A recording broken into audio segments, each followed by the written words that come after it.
My name is Mari Skurdal. I'm the chief editor of the Norwegian daily paper Klassekampen, which translated into English is Class Struggle. We are quite a large Norwegian paper. We have 27,000 copies that goes out to subscribers every day.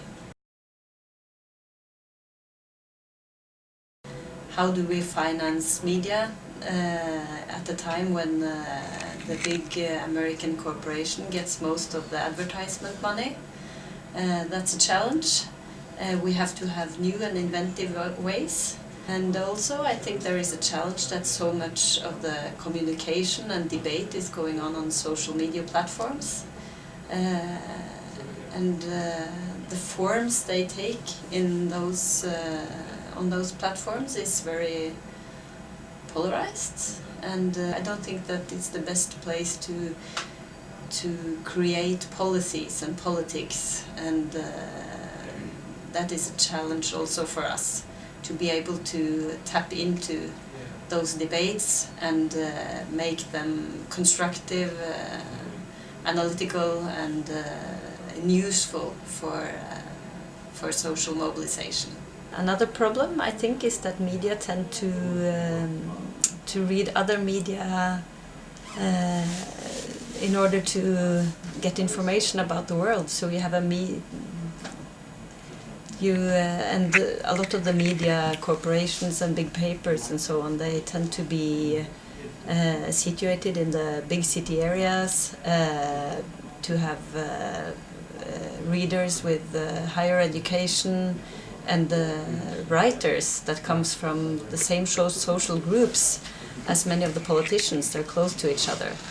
And then they just don't see, or they just don't report that much on the social movements, or about the big, how the large part of the populations live and think and read. I think that has been evident in some of the big cases that has been the most covered in the last years.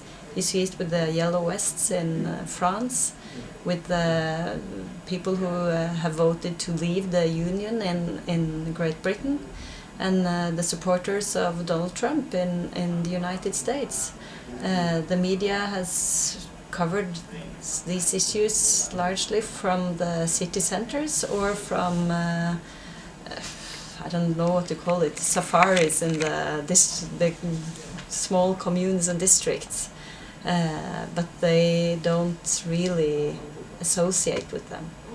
And there are two problems with this. The one is that a lot of papers aren't really, or media outlets, they aren't really useful for the social movements, and they tend to go other places in order to find information.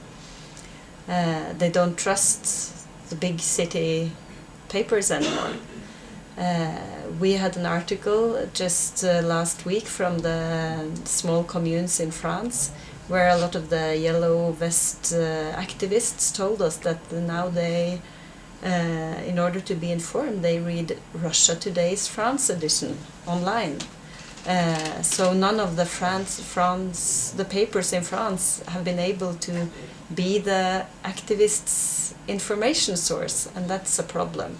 And it's also a problem for us, for other papers. If we continue to read just the Parisian papers, for example, we don't get this information that we need in order to understand these big changes in our societies.